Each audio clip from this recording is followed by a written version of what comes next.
1756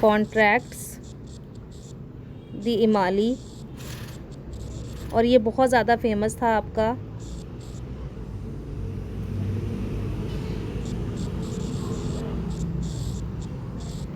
the discourses on the origin of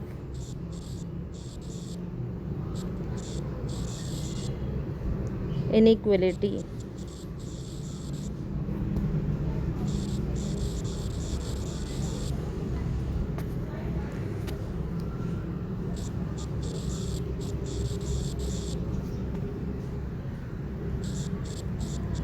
The confession, the river,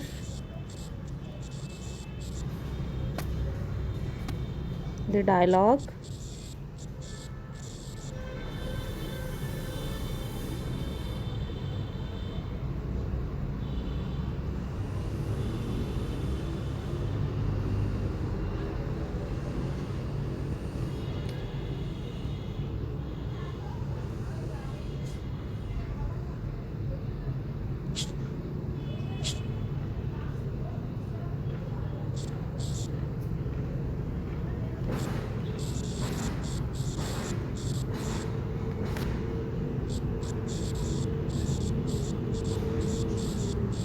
یہ تمام books ایسی تھیں جو کہ آپ نے 6 سال کے دوران لکھی.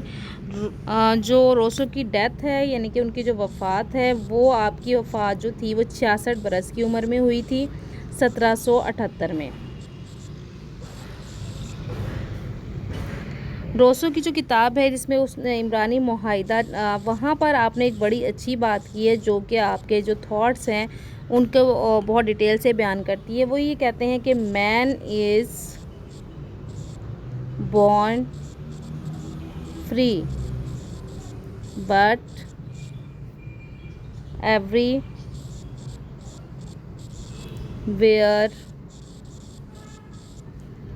he is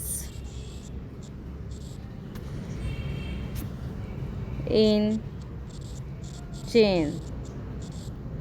یعنی کہ انسان کو تو آزاد پیدا ہوا لیکن ہر طرف وہ چینز میں جکڑا ہوا ہے. روسو کے نزدیک حقیقی اور اصل تعلیم صرف اور صرف فطرت کی نشو و نما ہے. روسو کی تعلیم میں فطرت اور آزادی کا بہت زیادہ کردار ہے. وہ بچوں کو کہتا ہے کہ جو والدین ہیں بچوں کے وہ قدرتی استاد ہیں، یعنی کہ جتنی بھی تعلیم ہے وہ والدین ہیں بچے ان سے حاصل کریں. اس کے علاوہ وہ تعلیم کے بارے میں یہ بات کرتا ہے کہ جو تعلیم ہے وہ انسان کی خفیہ قوتوں اور صلاحیتوں کو بیدار کرنے کا نام ہے. اسی لیے وہ نیچرلسٹ ہے کیونکہ اس کے خیال میں کہ انسان کے اندر جو ٹیلنٹ ہے ان کو انہانس کیا جائے اور ان سے کام لیا جائے. اس کے علاوہ وہ کہتا ہے کہ تعلیم سے مراد حواس خمسہ کا احسن استعمال ہے اور اس کی فطری صلاحیتوں کی آزادانہ نشو و نما اور اس کی اپنی تخلیقی قوتوں اور رجحانات کو پرکھا اور جانا چاہیے. یعنی کہ سب سے پہلے ہم حواس خمسہ کو استعمال کریں اور اس کے بعد جتنی بھی ہماری فطری صلاحیتیں ہیں ان کی نشو و نما ہو اور آزادانہ نشو و نما ہو، اور اس کے بعد ہم اپنی تخلیقی قوتوں اور رجحانات کو جانچیں. تعلیم کے کتنے ذرائع بتاتا ہے؟ تعلیم کے ذرائع جو ہیں روسو کے نزدیک وہ 3 ہیں. کون کون سے ہیں؟ سب سے پہلے وہ کہتا ہے کہ جو ذرائع ہیں تعلیم کے 3، ان میں سے پہلا ذریعہ ہے انسان، کہ انسان سے آپ تعلیم حاصل کریں ایک دوسرے سے. اس کے بعد اشیاء کے ساتھ آپ تعلیم حاصل کریں ڈیفرنٹ، اور پھر لاسٹ میں وہ کہتا ہے کہ فطرت جو ہے یعنی نیچر جو ہے اس سے آپ اپنی تعلیم حاصل کریں. یہ 3 ذرائع سے انسان جو ہے وہ تعلیم حاصل کر سکتا ہے. روسو کے نزدیک جو کریکولم ہے یا نصاب ہے وہ یہ کہتا ہے کہ نصاب جو ہے وہ بچے کے لیے ہونا چاہیے، نہ کہ بچہ جو ہے وہ نصاب کے لیے ہونا چاہیے. یعنی کہ یہاں پر وہ بچے کی امپورٹنس جو ہے اپنے کریکولم میں واضح کرتا ہے. روسو کا جو طریقہ تدریس ہے وہ کون سا طریقہ تدریس ہے؟ وہ انکشافی طریقہ تدریس استعمال کرتا ہے اور اس کو ہی اپنانے پر زور دیتا ہے۔ اس کے علاوہ وہ ایکٹیویٹی بیس میتھڈ جو ہے یا رول پلے میتھڈ جو ہے اس کو بہت زیادہ امپورٹنس دیتا ہے۔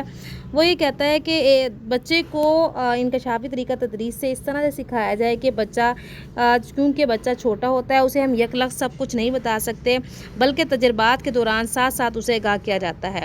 اس طریقہ تدریس میں جو ذہنی نشوونما ہوتی ہے، ایک تو وہ ہو جاتی ہے، دوسرا یہ ہوتا ہے کہ بچہ خود مسائل کا حل دریافت کر لیتا ہے، یعنی کہ اس قابل ہو جاتا ہے کہ وہ اپنے مسائل کو حل کر سکے۔ روسو طلبہ پر جبر اور تشدد ان دونوں کے خلاف ہے، یعنی سزا اور جزا جو میٹر ہے اس میں سے سزا کے وہ بہت زیادہ خلاف ہے۔ اور اس کے علاوہ روسو کے نزدیک گروپ سٹڈی جو ہوتی ہے وہ اس کے حق میں بہتر نہیں ہے، یعنی کہ جو ہماری جماعتی یا گروہی سٹڈی جو ہوتی ہے یا گروہی تدریس جو ہوتی ہے وہ کہتا ہے کہ یہ بچوں کے لیے بہتر نہیں ہے۔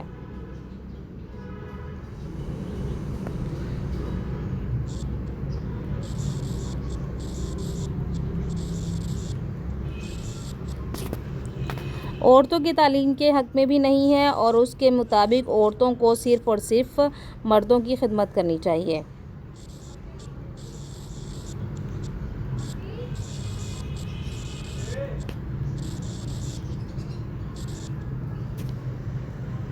روسو کے نظریات کو عملی جامہ پہنانے کی دو عظیم مفکرین ہیں، جن میں سے پستالوزی اور فروبل۔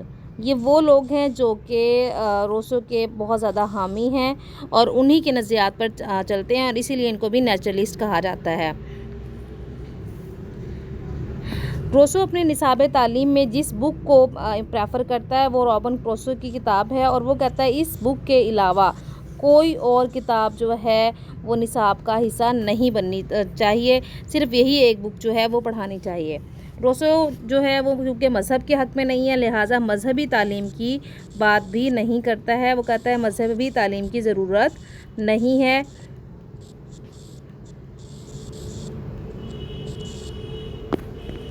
تعلیمی نصفہ کے حوالے سے وہ یہ کہتا ہے کہ عورتوں کو پڑھنے لکھنے کی کوئی آزادی نہیں ہے، بلکہ بس عورتیں جو ہیں وہ مردوں کی خدمت کے لیے پیدا ہوئی ہیں، یا پھر وہ جزوی تعلیم کا حامی ہے۔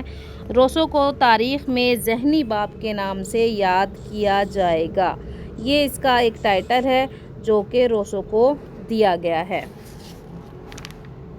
Thank you so much. I hope you like this video or this information.